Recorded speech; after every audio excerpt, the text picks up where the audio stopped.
very good evening to everyone. And thank you so much for giving us this opportunity to discuss this important topic, Education 4.0 and the integration with AI. So like said, our topic is future-proofing higher education, building future-ready, resilient, and adaptive institutions. So this is our broad area of discussion, and we really hope we'll be able to provide you some deep and great insights about this topic, and we'll have a fruitful discussion. So moving ahead, I would like to start with you, sir. So with the first question we have, what are the biggest blind spots institutions must address to stay future ready? So I repeat, what are the biggest blind spots institutions must address to stay future ready? Thank you very much for this opportunity, and especially to answer this question, because yes, there are a lot of blind spots, of course. And interestingly, there was this article, I had written an article on LinkedIn 2.5 years ago, 10 commandments on the future of learning. So incidentally, this is exactly around the same thing. So I'll just maybe just speak out of some points out of that. The first point that I had written was, we need to structure education around self-learning. We forgot that people learn themselves. We are there to assist that learning. We have somehow moved on to that we can teach you. I think we need to come back to the original premise that everybody, for example, morning ke usme bhi aaya Dronacharya ka, like Arjun wanted to learn archery. So he needs to be guided on that, but he's learning. So we remember, like in sports, a cricketer is already learning. We are only trying to help him learn what he wants to learn. So somehow that is a blind spot. So we have to create that system which can support self-learning. So that is one of the points. And of course, we'll need to collaborate with experts who can guide, because you cannot develop expertise in everything. So it is very good to collaborate and help identify places where that specialized learning can happen, maybe even somewhere else. So you can exchange your students. So student exchange was meant originally that, okay, you send me your students who want to gain expertise from my domain, and I'll send you the students who need to gain expertise at your place and your domain.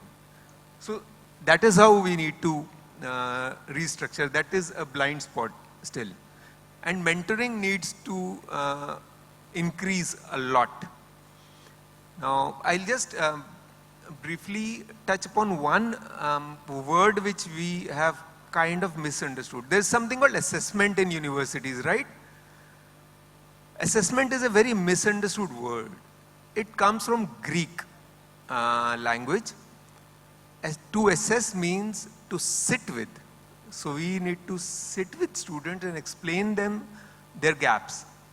And somehow, I don't think assessment is tarah se use ho pa raha hai, right?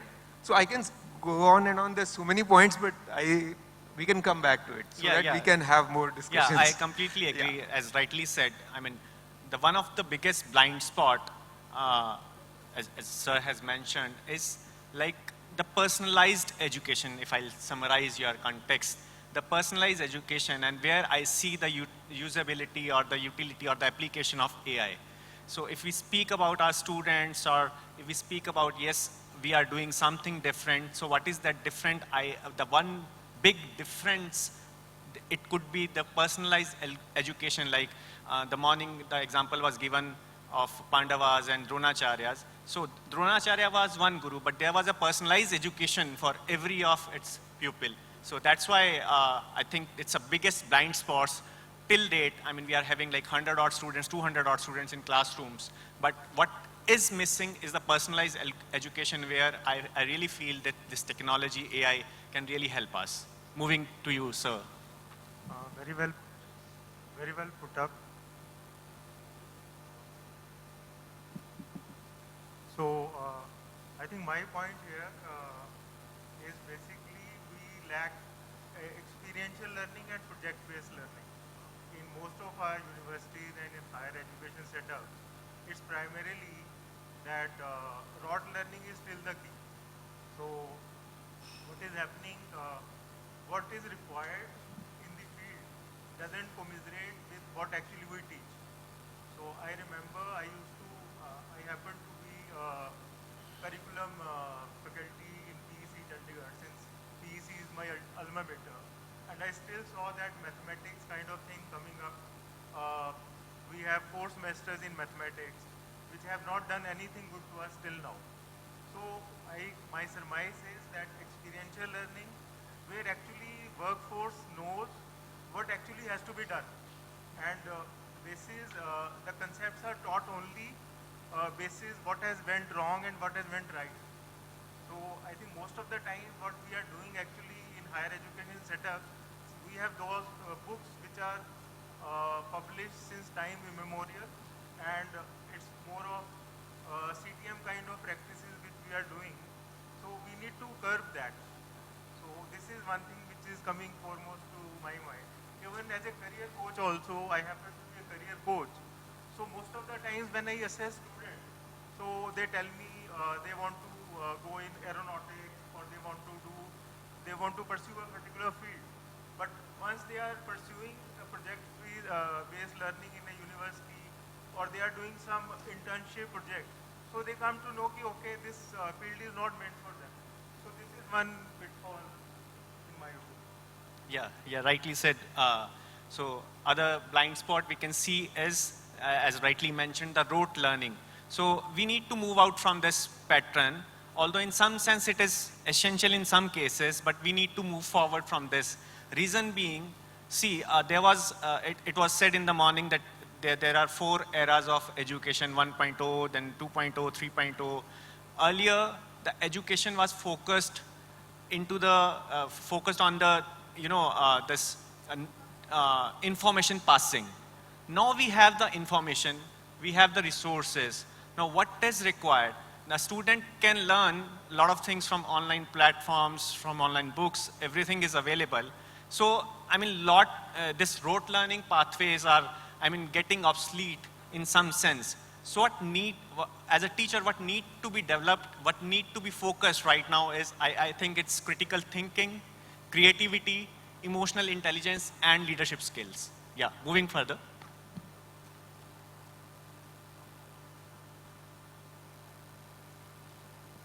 Hello. Thanks, Prof. Same question? Yeah, same question. We'll have the opinions from all 4 our panelists, and then we'll move further. The basic blind spot nowadays I've seen for the last near a decade, and also the post-COVID has been distinguished me changes a lot. That is regarding the irrelevant research, number 1.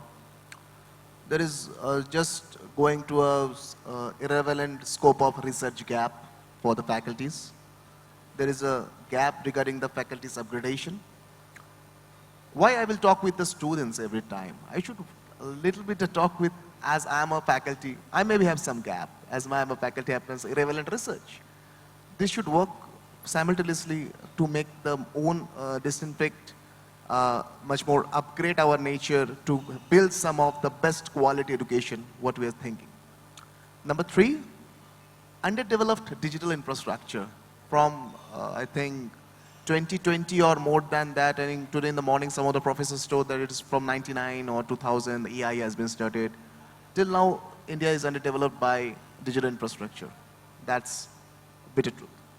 Many, what I will not say that the rural area, even the urban area is not also digitally transformed entirely. We need to work on that also for the next couple of years to make a Viksit Bharat 2047 for the Atmanirbhar Bharat, or also the making the Vishwaguru. Okay. The number 4, regarding the unexceptional assistance or guidance taken for the exponential learning, what Professor has told, and also the technology that should be enhanced by the students, it should be enhanced by the learners, by the faculties. by the vice chancellors, by the pro-vice chancellors. Even the eminent chancellor should take care first. Later, then it should be taken care by the employees, and the last one is the students.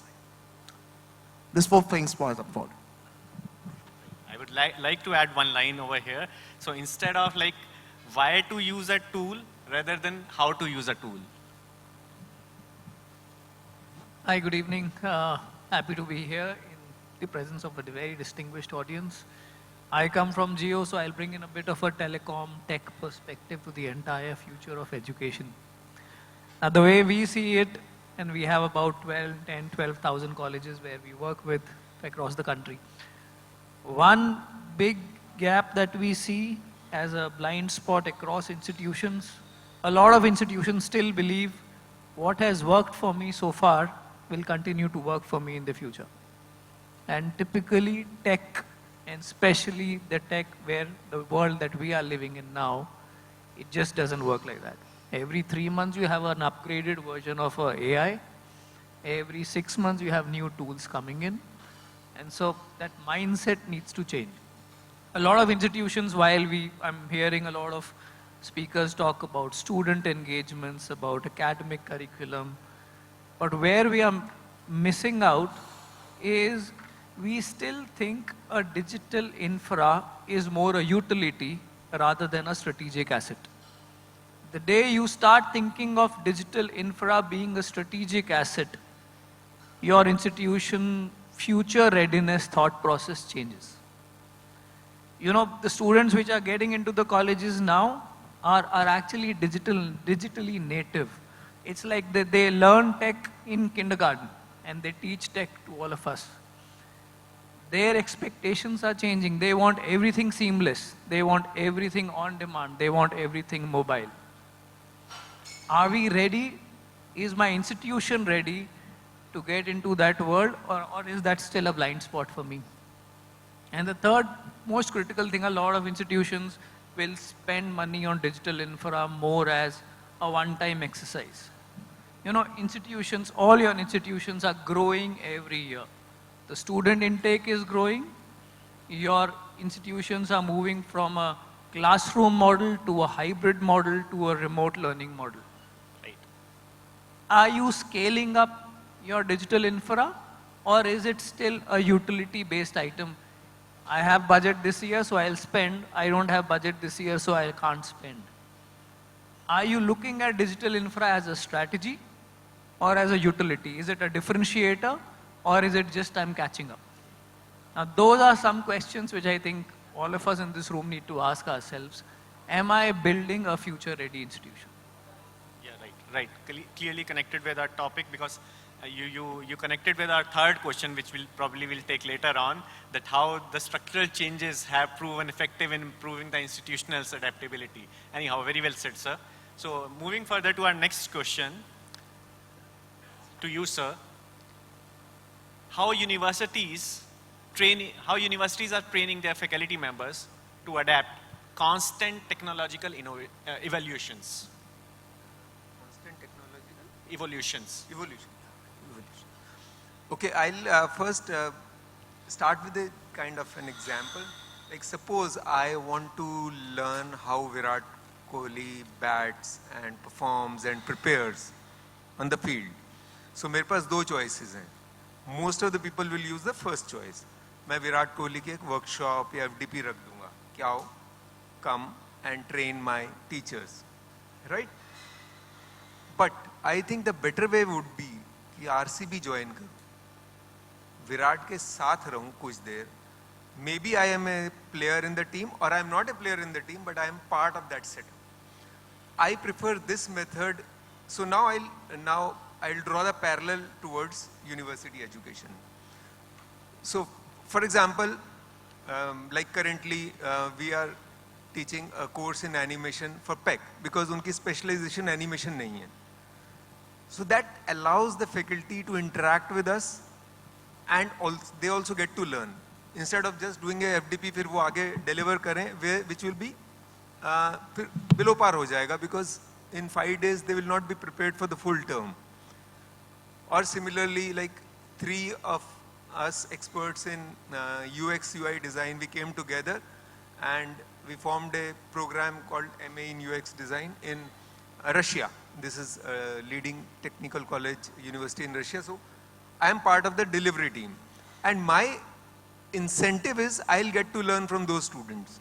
So becoming part of the environment is one of the initiatives that you can do. So faculty exchange can be used to empower this.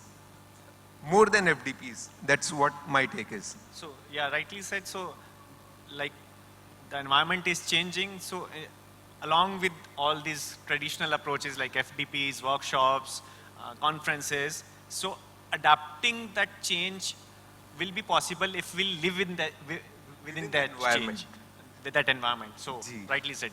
Moving further. Very well said. So I think it's a similar to 𝐼𝐻𝐾-𝐫𝐲 example. So as a professor of practice, I happen to be a lean management guy, and I also teach supply chain. So just I went to one of the organizations, and the challenge is to enhance the productivity. So when you have to enhance the productivity of an organization, so there is a lot of gyan in the book which we can follow. This is one way of looking at it. But actually what is to happen is you have to go deep into the organization. You have to be a part of their processes. You actually have to tell them that they are doing everything right. And there are a few structural process gaps which need to be abridged. So I think when I'm teaching DMAC or DMAT or RCA or all such things, so it's basically not only the bookish things which I am going to tell. It's basically what actually they are doing and where they are faltering and how actually that has to be abridged with the theoretical kind of stuff. If the faculty is good enough in doing all this, so and as a university partners to different organizations, if we are actually able to enhance productivity, enhance the organizational revenues of different factories, so then in such cases we'll be doing a great job than simply providing the bookish stuff. Thank you. Thank you so much. So practical knowledge and the practical, exposure is the another key for, giving the exposure to the faculty members. Moving further.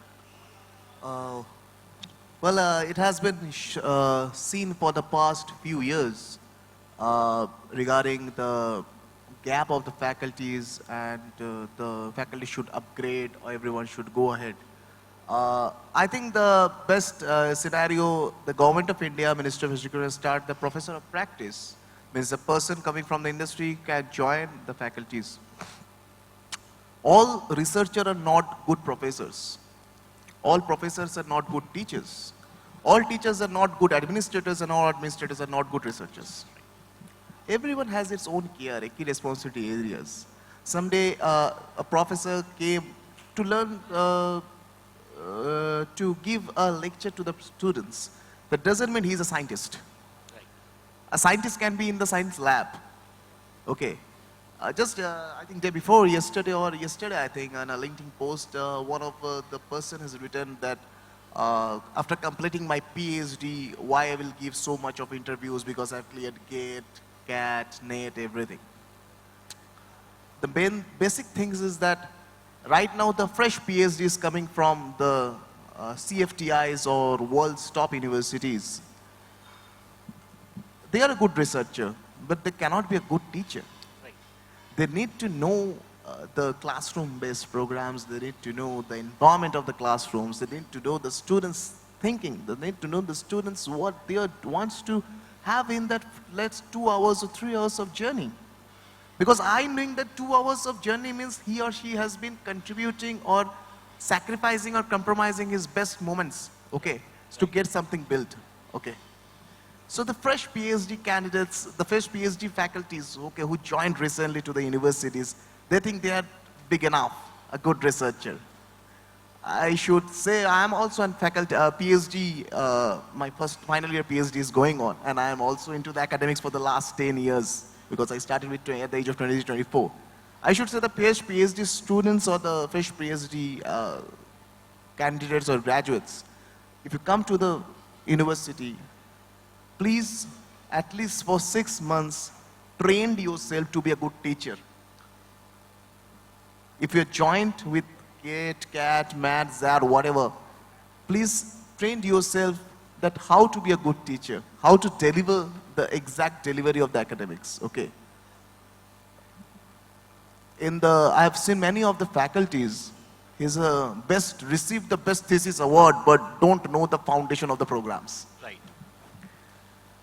Once I asked a candidate that, what are your best favorite subjects? You just write 5 favorite subjects that you want to teach. He said, ask me a question on research only, not on subjects. And you are here to make a delivery to your undergraduate or postgraduate students, not to any postdoc learners. Okay. So this type of things needs to be taken care of by the recent PhD graduates. And also I'd like to say to the experienced professors now, because they had been for the last 20 years, 25 years of experience, they have contributed. They should accept the new tech. Right. They should, don't think that their time is gone. Okay, their next 5 years or 10 years time is there. Okay, till, I should say before death, your time is there. Right. So you should work on the new tech. You should accept it and just accept it. Let's learn. Right. Okay, there should be not an ego, not an arrogancy of that, and the relation between the bonds between the learnings, the pedagogies, and the relation between the book. I should say that bookish knowledge is different than like a practical knowledge. As right now the professor said, first you have to learn the practical, then write the book. Right. Okay, thanks, that's all. No, this is correctly said. It's both ways. I mean, the experienced teacher. So this is, again, I mean, going back to the first question, this is one of the blind spots where a fresh PhD walks in and he is exposed to teach, whether we are aware, though he may be a good researcher, but we are not aware whether he's a good teacher who can, you know, transfer those skills which are required to be taught to the students. So there we can, you know, use, like we have mentor-mentee schemes for students. We can have a buddy scheme for teachers where experienced teacher can be assigned with a junior teacher or a new teacher to impart or inculcate those teaching skills, and the young teacher who is coming with a new skill, new technological skill, like he correctly mentioned, he can, you know, teach. I'll not say teach because he's an experienced teacher, but, you know, some learning exchange can happen over there. Yeah, rightly said. Thank you. I think a couple of things that I would want to add here. A lot of tech platforms, of course, are available for faculty upgradation, training, teaching. But again, the fundamental remains, the tech can only work basis the people and the process behind it. We need to have faculty mindset which is open.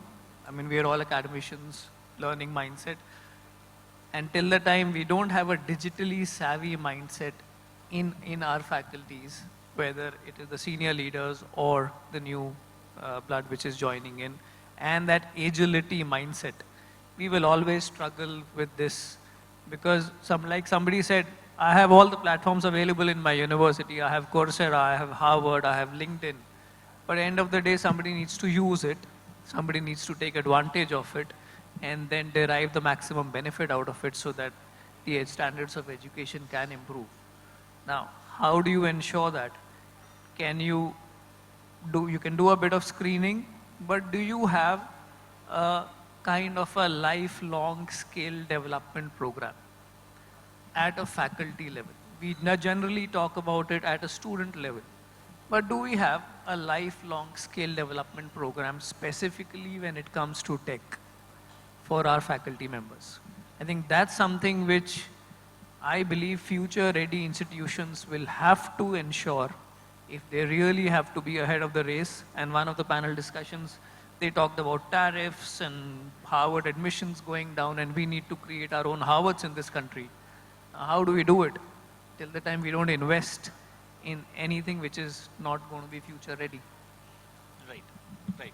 So the key is that we have to think of the ways where this lifelong learning can happen, and especially this can only happen if we have, like you rightly said, the open mind culture, where I can be a student throughout my life rather than a teacher. Okay, now I am a teacher. I have to, leave away this thought, and I have to adapt this thought that I'll be the student throughout my life, and being a student, I can do some knowledge transfer or knowledge sharing to my students.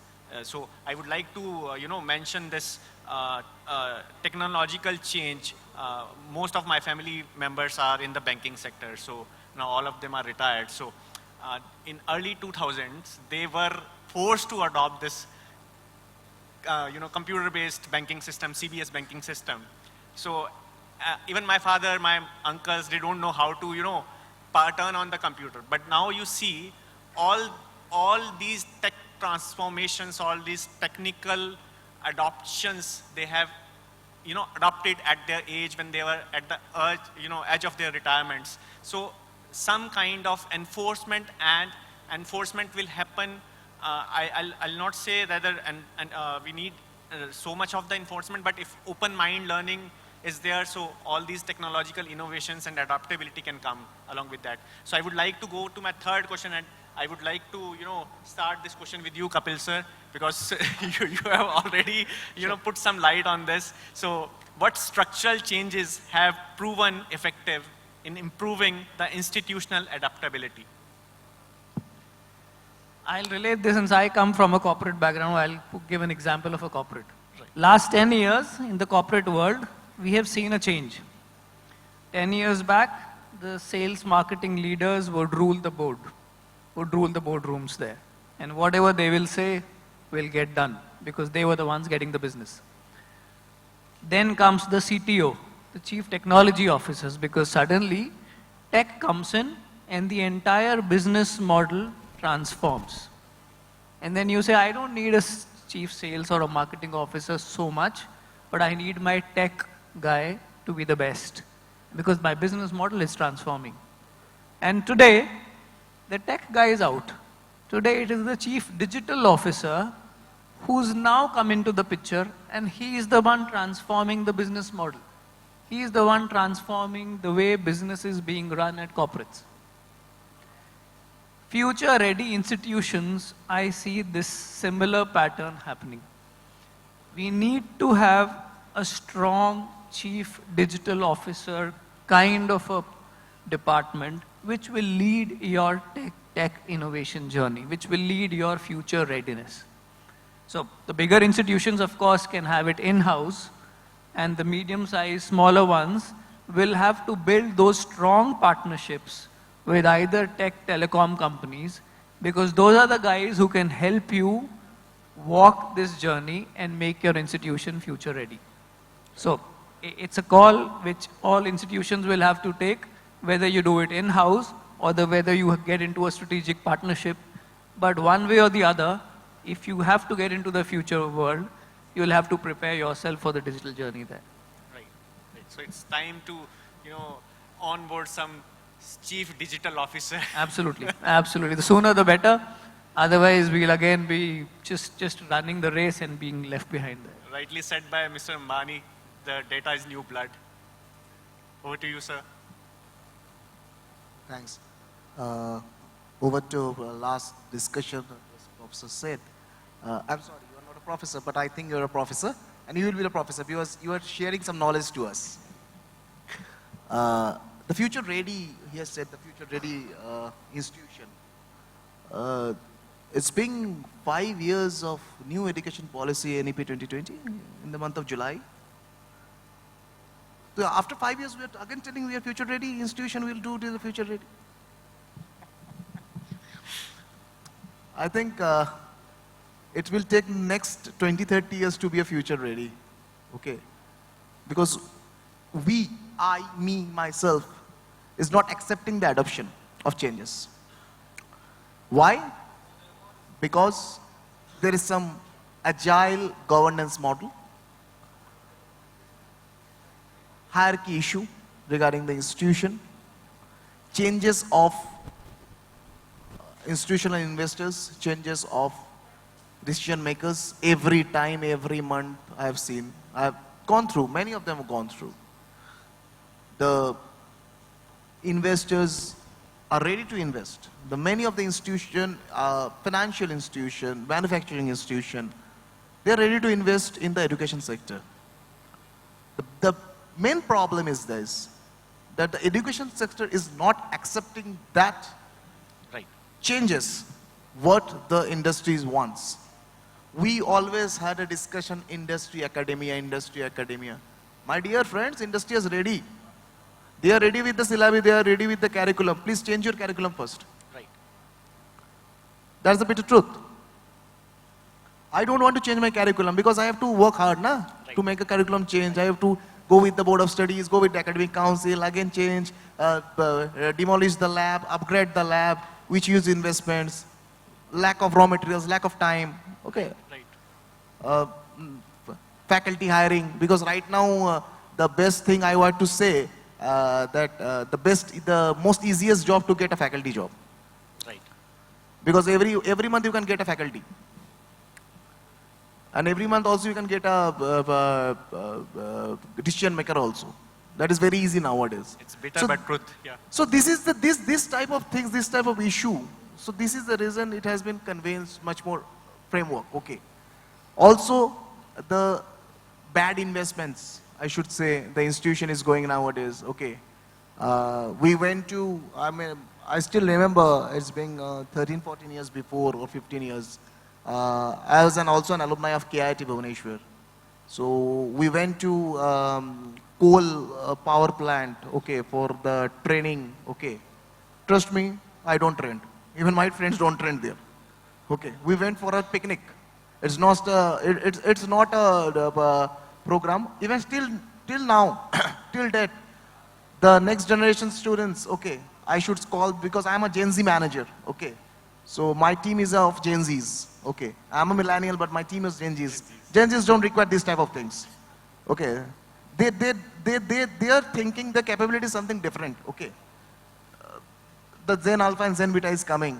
My son is Zen Beta or Zen Alpha, okay. Their thing is different. Listen, we are a social innovation work. We work for these things. I need to study for these things. If I get this job, it's okay. If not, doesn't matter. That's the open heart. So this type of things needs to be rebuilt, upgrade, and I should say that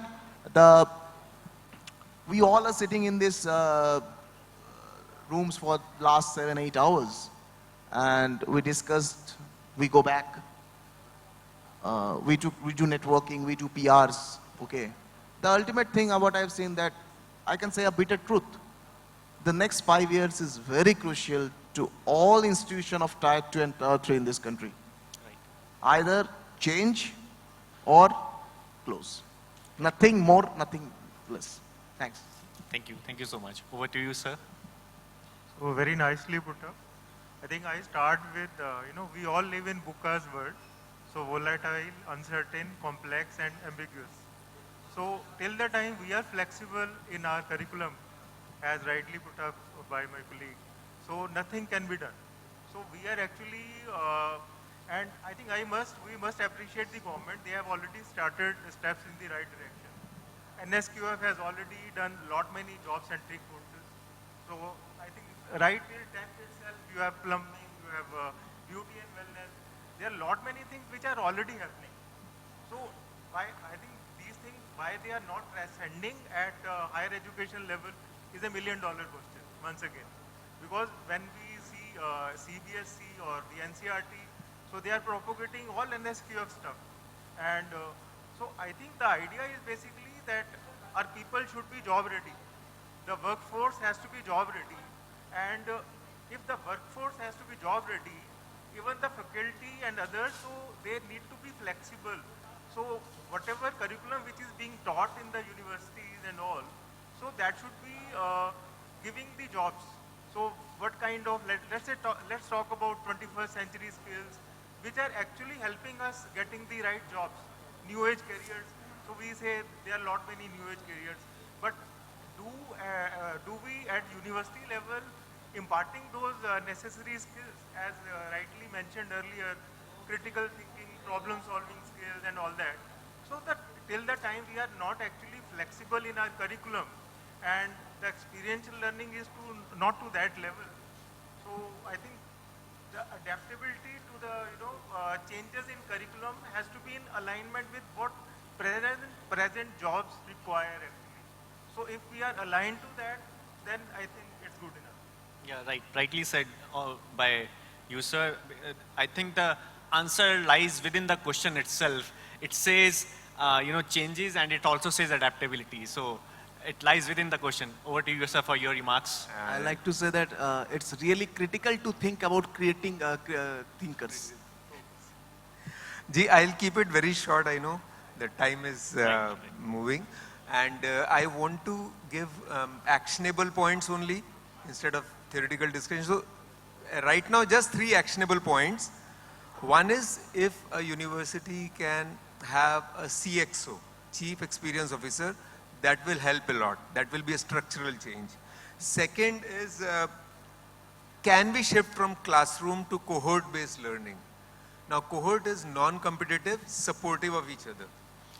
And the third actionable is, every exam has to be open book. Books have lost their relevance because if theory was the king, then AI is already ahead of us. So if theory was so important, then AI can give you more theory than you can imagine. So it is better to have everything open book, that you can refer to everything like in a corporate setup. Where do you refer is not important. Can you do the job? Right. Should be the way exam should be held. Right. That's all. Just 3 actionables. Right. Again, the point of, we need to develop the critical thinking instead of, telling them, ye rat lo, wo rat lo, isko is inverted commas mein aise likh lo. So rote learning, we have to say namaste to them, and we have to welcome this, It's zero theory exam there. Right. I agree. Or it take on exams. Right. So moving forward to our last question for the discussion. So I'll start with you, sir. So how do you balance innovation with this is very interesting question. I'm really glad I'm asking this question, and this is the last question for the last session of the day, and it's a very important question for all of us. How do you balance innovation with academic rigor and institutional heritage? I mean, this is a very important question, and I would like... It's a complex question because you want to balance... Yeah, it's both ways. Very complicated things, because academic rigor would need to be re-understood in that sense. So because it was, academic rigor originally was about the ability to do research and come up with new things. Whereas innovation in the current context is about the ability to develop new things, find out new ways to do things. So it is more practice oriented. So to balance it, we have to, like sir said, we have to move to experiential learning. And yes, we should have room for pilot projects. So even before going ahead, do a smaller pilot, try out, and then move ahead to the bigger picture. So these are just few actionables. Right. I would say. Right. Your remarks, sir? So I think I've been propagating experiential learning, but for a change I start with the fact that there has to be a small bit of rote learning. I think now students of today, they are not even aware of the normal tables. These 1919s. Actually, there has to be somewhat small rote learning also. Because what is happening, while we talk a lot about experiential learning every time, many times the basic concepts, the basic infrastructure in students is not in place. So while we teach students, so they are invariably, they are taking care of calculators and all. So basic academics has to be in place for students. This is one. Plus, I think we can't also take away the conceptual learning, the theoretical learning, which has been there for ages. So basically, till the time we are not able to actually comprehend what is there in theory, and if we are not able to align it with what is the practical part, how we did it wrong, so till the time we don't balance the two, we will not do justice to the entire scenario. So that is what I think about it. Yeah, right. So some sense of like this buzzword we generally use, hybrid. So some sense of hybrid, pedagogical approach we need to inculcate, so that some rote learning, some, open book exams, that is required. Please. The academic rigor actually basically focused on the heritage what we have started, okay, for the last 200 or 100 years, okay. Every 20 years or 30 years, it has been a change simultaneously, but for the last 5 years, it has been changed very exponentially, I should say. Today's technology is tomorrow's obsolete. We should accept it. We should accept it, and we should think that what can be done, as Professor Vineet also said regarding the pilot project, okay.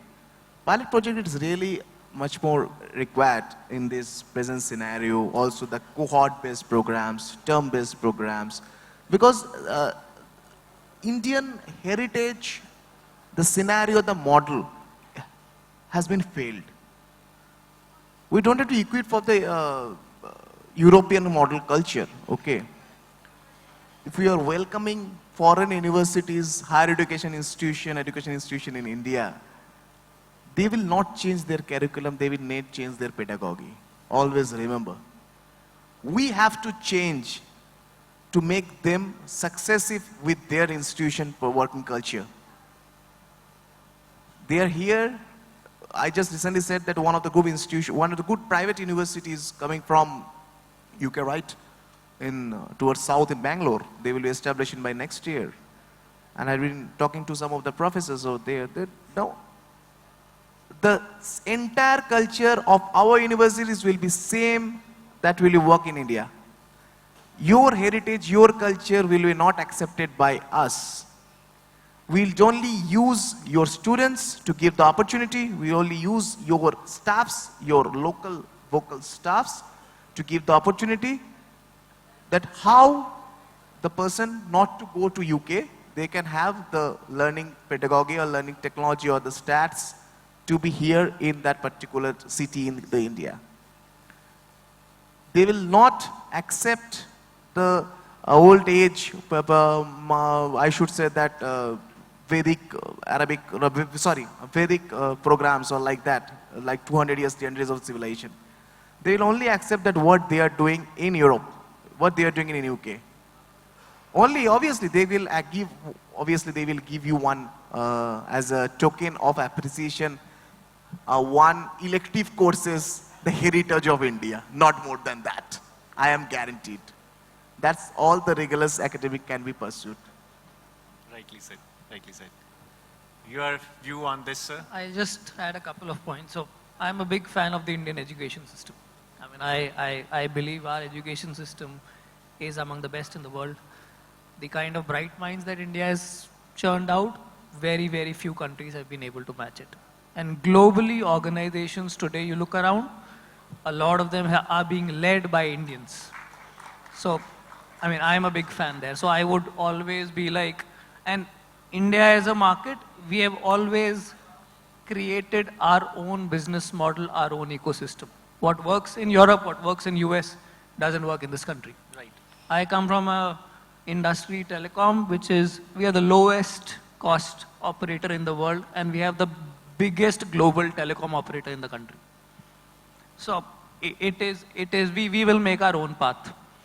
So I personally believe innovation cannot replace academic rigor. Innovation has to amplify your academic rigor. Right. So you need to create that bit of innovative path which amplifies your academic rigor and doesn't replace it, number one.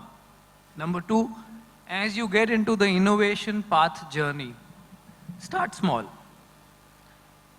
Deploy, test, measure, then only sign up. Experience first, and then only scale up. My only word of caution, you will need a partner in this journey which can go along with you over the long term, and you need to look at it as a strategic asset and not as a utility. That's it. So I really appreciate. So our heritage, it belongs to Panini, Shushrut, Eklavya, Arjuna. So all these are Indian heritage, big examples. And in the today's era also, I mean, if we see the digital age, we are talking about, 20th century. So we started with, I mean, you see all, these American IT companies or Indian IT companies, 80% of the places are required by the Indians. So that's right. We have some special, DNAs in our, blood. And I'll just take like 30 more seconds to put the other side, to showcase the other side. When we say innovation, when we say rigor, so we need to also, think about the complaints we are getting from the students nowadays. We are dealing with the Gen Z so-called generation. So they are saying we are burnt. I mean, there are a lot of assignments. Everything is, is put on our head. We are not having, because nowadays they are smart enough, they are started talking about the work-life balance. So academic rigor should also be balanced, so that we need to check our curricula, we need to check our courses where we need to cut down the, old obsolete things, and we need to put some critical thinkings, approaches where we can cut down some, the test exam load, and we can include some innovational or critical thinking approach to our courses, to our curricula. By these remarks, I conclude our session. Thank you so much to all our panelists. This was a really wonderful session with all of you having on board. Thank you so much.